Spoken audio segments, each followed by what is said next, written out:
British Hodl has talked to no small degree about the importance of getting to 1 Bitcoin. This has been basically his only message. He's talked about a lot of other things, but this has been the core of his message for, I'm not sure how long he's been doing his thing. 2 years? A year? Sometime, 18 months, something like that. A year and a half? I'm not sure. A while. But I don't know that he's ever talked about why that is so important. He has given his 3 rules. You buy Bitcoin, you shut the fuck up, and you become fabulously wealthy. Okay, that's pretty straightforward. But I think there's a little bit more nuance to the why than I'm aware of. Now, he may have gone into detail. He's made a lot of videos. I certainly haven't watched all of them. But I don't know if he's talked about the importance of that 1 Bitcoin number.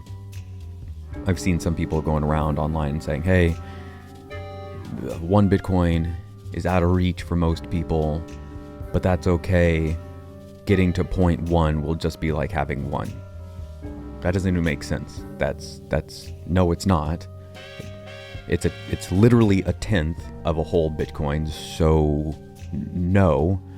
And then other people, I don't know if they're trying to make themselves feel better about their small stack or make others feel better about their small stack. I'm not really sure what the goal is, but they'll say things like having 0.1 Bitcoin puts you in some percentile, like 0.5% of all the people in the world or something like this. Only X percent, only a tenth of a percent of all the people in the world can own this much Bitcoin, blah, blah, blah, blah. Okay. All right. And that number fluctuates and it changes considering how much Bitcoin Sailor and BlackRock and Fidelity, etc., are all hoovering up on a daily basis. Yeah, some days there are outflows, but there's way more inflows than there are outflows. That's why these Bitcoin ETFs have been hands down the most successful. I was going to say Bitcoin ETFs, but ETFs, period, of anything. They blow everything else out of the water. Most things by orders of magnitude. So if British Hodl has talked about why he thinks it's so important to get to that 1 Bitcoin number, then I'm just not aware of it. And he has his reasons, but I'm going to be giving you my reasons why I think that 1 Bitcoin mark is so important. And I do not mean, I want to make it really clear right now, I do not mean doing anything other than stacking. I'm not talking about buying MSTR, call options, and dicking around over here and shitcoining and all with the hopes of getting your Bitcoin stack up. I mean strictly doing the Odell strategy, which as far as I can tell is hands down, unquestionably, the single best piece of financial advice that I have ever encountered anywhere, bar none, period. Stay humble and stack sats. If that's $1 here and there because that's all that you can afford because you live in a third world country and $1 is half of your weekly income, then more power to you. If all you can do is $50 because you live in a different place, like, whatever that is, do not fuck around with all the other things. Just focus on this one thing. That's it. Follow Sailor's advice and go all in on that one thing. There was also a guest on Cedric Youngelman's podcast, The Bitcoin Matrix. I don't remember the guest's name. He was a older-ish gentleman in his late 40s, 50s, something like that. He's got a beard. He might maybe be as old as 60. And he's saying how the way that people that invested in Microsoft and Amazon and Apple got filthy, stinking, fucking rich is by going all in on that thing. They became, his word, married to that investment. Okay, so returning to Bitcoin. Why is that 1 Bitcoin so important? Is it because banks in the future will go, oh, you have 1 Bitcoin? Is it because loans will be more accessible to you? Is it because getting a home will become more achievable? Maybe all of those things, but I think it actually boils down to something really, really, really fucking simple. And I venture to bet that British Hodl would agree with me on this point. It might not be what he thinks makes that one Bitcoin number so important, but I'm pretty sure anybody would agree with me on what I'm about to say. Here's what I'm going to say. You ready? You ready for this? Here's a big secret to life. It's not a secret. It's such a secret that everybody knows this. Here comes. I got to zoom in for this. Here. Ready? Here we go. Having more money makes life easier and better than people that have less money. Okay? So if you have more Bitcoin, if you have more money, things will go better for you. They will be more achievable for you. Anything and everything will be closer for you to reach than if you have less money. Okay? It's that fucking simple. It is that fucking simple. Then you might go, okay, well, that doesn't really answer the whole point about having one Bitcoin. What does that matter? That doesn't answer that. My thinking for that one Bitcoin number is that it is a largely psychological thing. Does it really matter if you have 1 1/10 Bitcoin or if you have 9/10 of a Bitcoin? Is 99 million sats versus 100 million sats? What's the difference there? Well, it's 1 million sats, clearly. But I think it's more of a psychological thing. I think for most people, if you can get to that one Bitcoin point, that threshold, it's not a point to go, okay, I'm done, that's it, I've got everything that I need, now I can go and blow all my money on whatever else. No. I think that's kind of that gets you in the door. That gets you into the conversation of having money. And I imagine that most people watching this have never been a part of that conversation. I certainly haven't. And what I mean by part of that conversation, I don't mean actually talking to people. It could lead to conversation like that, but I mean it in a more meta, large, umbrella, zoomed out, bird's eye view, forest type view. You can't go and buy a new car off the lot if you only have so much money. Not that that's a good idea, generally speaking anyways. Maybe a lease, maybe. But generally buying a brand new car is not a real bright idea. But you can't do that. You are not part of that conversation. You cannot put a down payment on a home if you don't have a certain amount of money. You're not part of that conversation. You cannot look to take out a loan to start a business, a small business loan. You can't do that unless you have a certain amount of money. You cannot attract certain partners if you're living in a van down by the river. You're not going to attract quality mates. Okay, there are caveats to that. Yes, you can find good people if you're working at Taco Bell, and plenty of people have fallen in love and have wonderful, loving, deep, committed relationships, and they were both poor. That is not what I'm saying. What I'm saying is that having more money opens the doors to more people, and it gives you a leg up in that department. Just trying to start a family, even the prospect of having a family with very little money, is daunting and in some cases not a bright idea. And given that the world is facing a baby shortage, we need more people in bed with each other, in loving, committed relationships, making babies that are going to be born to loving, committed families. That's a really beautiful thing. And if you don't have a certain amount of money, depends on where you live and what your life needs are, etc. But if you're broke and your every moment is survival instincts, how do I get enough money to scrape together to pay for my next meal? Then the idea of starting a family is probably pretty far from you. Now, instead of talking about Bitcoin for the next little bit, I want you to think of the Americas in like the mid, like 1850s to 1880, somewhere in that range. Civil War-ish time. Honestly, it is kind of regrettable, but I honestly don't know when the Civil War took place. I'm just a wild guess here. 1860? American Civil War. Oh, 61 to 65. Oh, okay. There we go. Okay. Not bad.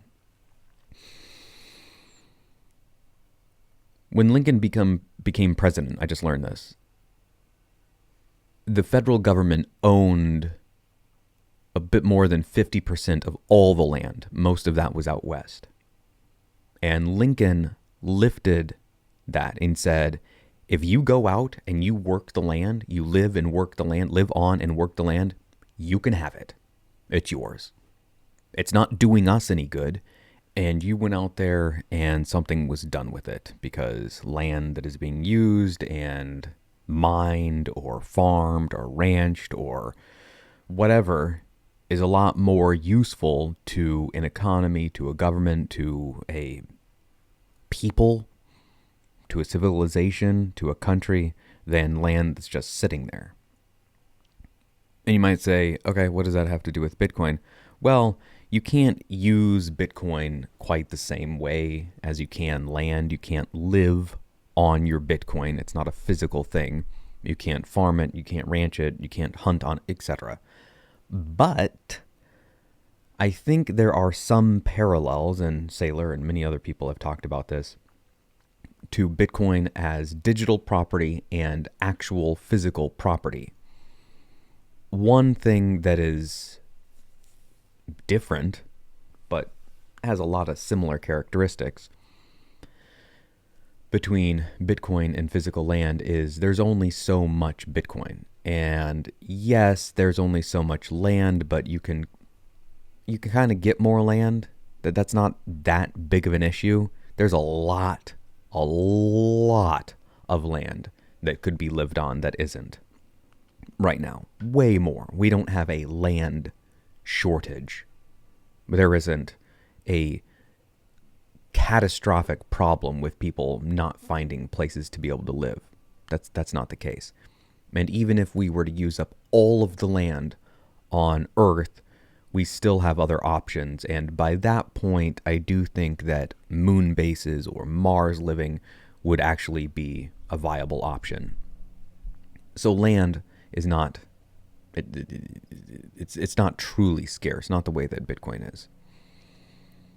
The similarity between the land out west that people risked life and limb in a very real way for, and Bitcoin, is that the first movers, the ones that were taking the most risk, had the most that they could gain. And I'm talking even before Lincoln, or I'm no history buff, but I know enough, or have been told in stories in enough ways, that there were people that took the risk to go out west to try and do something. And the people that went out first and gathered up a bunch of land were the ones that profited off of that in massive ways. And the same is true of Bitcoin. If you were one of the first people, or some of the first people, if you were stacking back in the 2009, 2010 to 2015 range, and you held, and you still haven't sold, or maybe you sold a little bit to improve your life in a significant way, or change your life in a significant way, you're in a really good position. Really good position. And the reason I think that one Bitcoin goal is so important, as I've already said, is it's largely a psychological reason. I know I've already said this, but there's a certain amount of, this might seem like a real highbrow word to use, but I don't think it is. There's a certain amount of serenity that comes with looking at your net worth that is incredibly liquid, insanely liquid. Now, you might not want to capitalize on the liquidity of Bitcoin. You might look at the amount of Bitcoin that you have. Let's say you have half of Bitcoin, a quarter of Bitcoin, whatever it is. And let's say right now, let's see, what is the price of Bitcoin at as I record this? It was Powell just cut interest rates, and I'm not really sure why, but for whatever reason, everything's been dumping right now. I'm not really sure what that's about. I don't know, don't really care. So Bitcoin is at 96,000 and change right now. 96,575 and seems to be dicking around in this area right now. Okay, cool. You can now get yourself 1,036 sats for $1. And I think that is really important, that number there as well. Anytime you're able to get more than 100 sats per dollar, and right now you can get more than 10 times that, I think is a really big deal. And I think you should be very happy and take advantage of that as best as you can. I'm not giving financial advice, but if your goal is to stack as much Bitcoin as possible, then taking advantage of times where you're able to get more Bitcoin for your dollar than less seems like it stands to reason as a pretty solid idea. There's a different feeling that you have about life and your day-to-day when you know that if you needed to, if there was an emergency, if some big deal happened and you really absolutely, like truly life or death type situation, or maybe not death, but significant downgrade in life, like I'm going to be homeless if I don't make this payment, or I have a home and we're going to be out of water for the next foreseeable future if this problem, my plumbing, doesn't get fixed. There's a major difference to knowing that you can handle that and you have the ability to handle that than wondering if you can, or knowing you can't. Hoping every day, every single day, hoping that nothing bad happens. And it's not like it's a conscious hope. It's just kind of this running thing in the back of your mind, causing you to be stressed out, increasing your cortisol levels, which stresses you out. And it kind of puts you in this state of constant fight or flight, this survival mode of, I hope I don't hit a pothole and get a flat tire because that's an expense I can't afford. I hope somebody at the job that I have didn't take my lunch because that's all the food I have. And if somebody mistakenly or maliciously took my food, I'm not going to have anything to eat today. And I don't have $5 to go and get myself a manager special sandwich from the grocery store. I have no dollars. I have nothing. I hope something bad doesn't happen with my teeth. I hope this ache is just a weird thing that I slept on and maybe it was a lump in my pillow. I hope it's nothing more than that, because if it's more than that, I don't have the money to go and get my teeth checked. I hope this flickering in my eye isn't something related to my heart. I hope it's just a fleck of dust that got in there. Just every single thing. The universe does not care about you existing. Nature does not have a positive feeling about you that it wants to keep you around. That's completely up to you and those around you that love you. And having more money than less enables things that having less money does not grant you. It's a really convoluted way to say having more money makes life easier.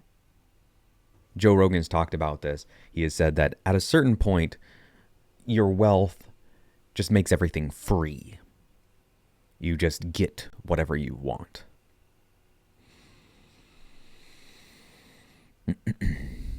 I imagine much of Joe Rogan's life is free. I imagine he can go to pretty much any restaurant that he wants to and doesn't have to pay if he doesn't want to. I imagine he still does, but I imagine he's treated quite well. He's an extremely recognizable person. I imagine this is true of a lot of well-to-do people. They might not be given the entire meal for free, but they might get some appetizers. Hey, here, there's the compliments of the chef. Here's this, here's that. And I'm not saying that having one Bitcoin is going to grant you that at some point in the future, but it could. And you might say, well, how does just having one Bitcoin do that for me? Let's say 15 years from now, Bitcoin is somewhere in the range that Saylor's talked about, and let's say it's worth, $10 million. And let's say at that time, the purchasing power of the dollar is half of what it is now. Let's say it's a third of what it is now. That's still $3.5 million, about 3 1/3. Let's just call it 3. Let's round down. It's $3 million in today's purchasing power. That's a lot of money. That's probably more money than you have access to right now. I'm guessing. I don't know. I've got 132 subscribers. I have no idea why I have 132 subscribers. It's just, like I've said before, this is just for me to chat and rant and just say dumb shit.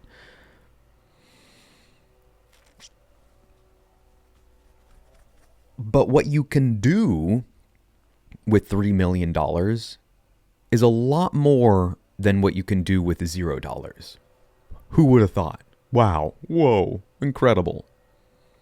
And one of the things that you could do, if you were so inclined, if you were so interested, is pursue things that you're interested in. And if you're a living, breathing, conscious, even moderately creative person on the planet, there's a chance, a pretty good chance, you've got some ideas of things that you could do. Maybe you want to start a business. Maybe you have arts and crafts that you want to do. You want to build. Who knows what it is? And being that you have to work a day to day, you might not be able to pursue those things. If you have to go to work 5 days a week, 9 to 5, or you work a night shift, if you're like me and you worked retail, I still work retail, and your schedule is kind of all over the place, and your Friday is a Tuesday, or your Friday is a Thursday. Oh, is it your Friday? Yeah, it's Sunday. If you know what that's like, then you're in familiar company. I know what that's like. I know what having a Friday being every other day of the week is like. My Friday has been pretty much every other day of the week more than it's actually been Friday. My Friday is not Friday now. My Friday is, I guess it's Tuesday now. Yeah, my week is broken up. But the day that I have my final work day before I have the longest stretch of time off is Tuesday. So Tuesday is my Friday now. But I thankfully have a job where, because I've been there long enough and my employers like me and I know what I'm doing, I'm able to get a schedule that works well for me, and being able to spend time with my wife is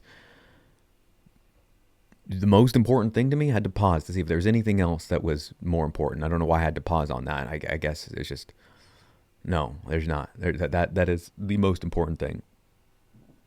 Spending time with her.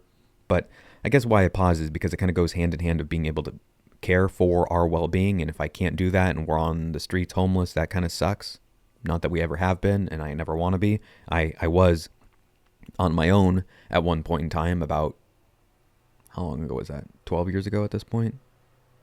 No. Oh, God.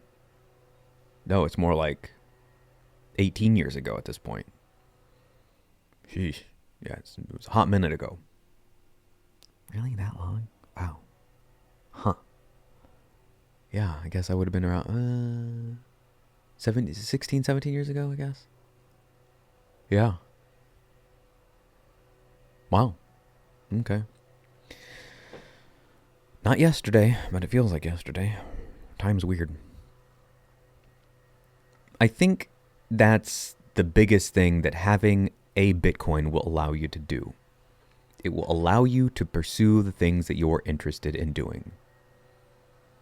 And Jordan Peterson has said a lot of things, but one of the things that he said that has stuck out to me had to do with goals.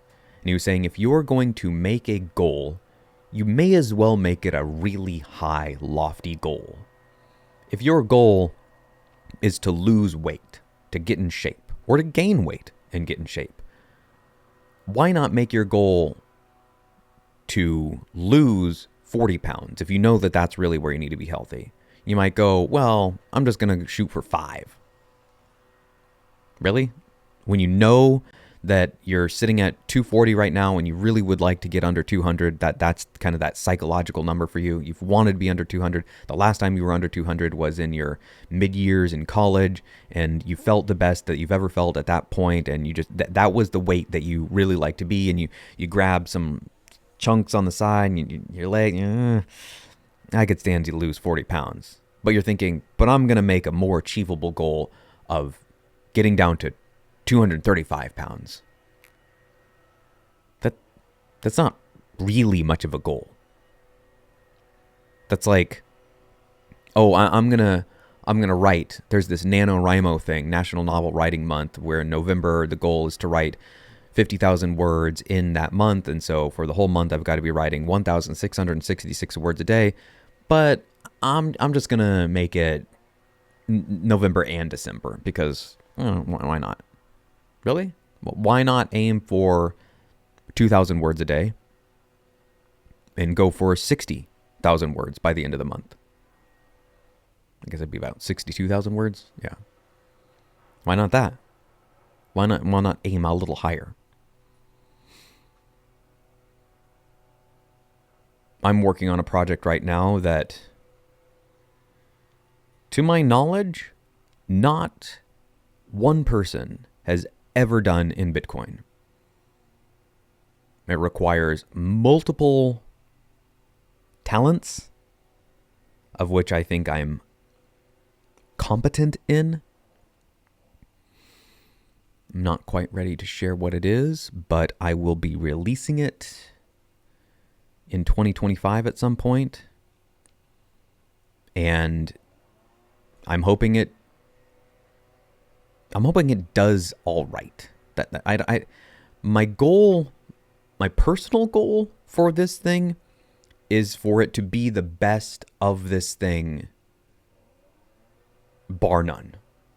And you might go, well, if nobody else has done it, if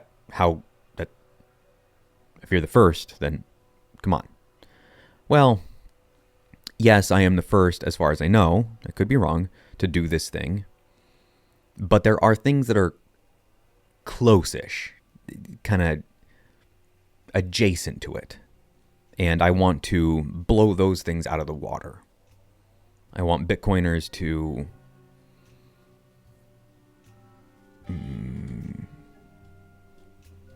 see this thing and go, thumbs up to that. Do more of that. We like that thing. We like that. So we'll see. To round things out, the reason I think that getting to 1 Bitcoin is so important is because it is a psychological thing. And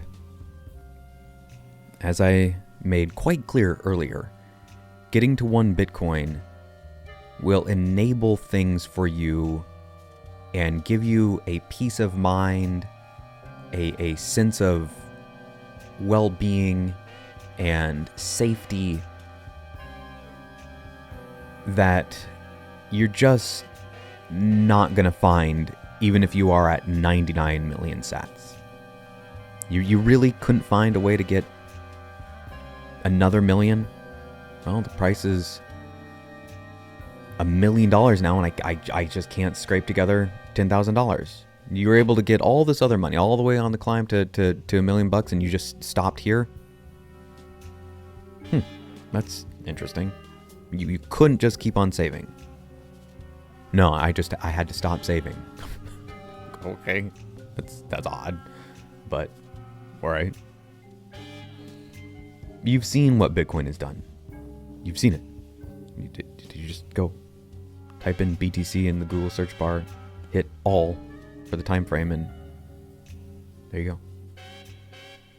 Saylor has said it in no uncertain terms. It's either going to $0 or it's going to $1 million. And it's not going to zero. So do you want to take advantage of this right now and get yourself 1,036 sats per dollar?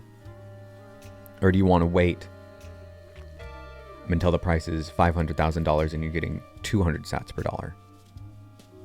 Or you wait until it's $1 million and go, I guess I should get some now. And you're getting 1/10 of this. I think if you're getting more than 100 sats per dollar, you should feel blessed and you should be taking advantage of that the best of your ability. It's not financial advice. It's just advice for stacking if you're trying to stack. It's like saying, hey, if you're trying to get a whole lot of Lego bricks, your goal is to get 1 million Lego bricks. And there are deals to be had occasionally where you can get these bundle bulk piles. Doesn't matter what Lego brick it does, it's all irrelevant. It's just the number of bricks. It would behoove you to take advantage of those sales and look for bargains on bundles of Lego bricks as opposed to paying a higher price. It just stands to reason that makes sense. All right, I'll see you another time.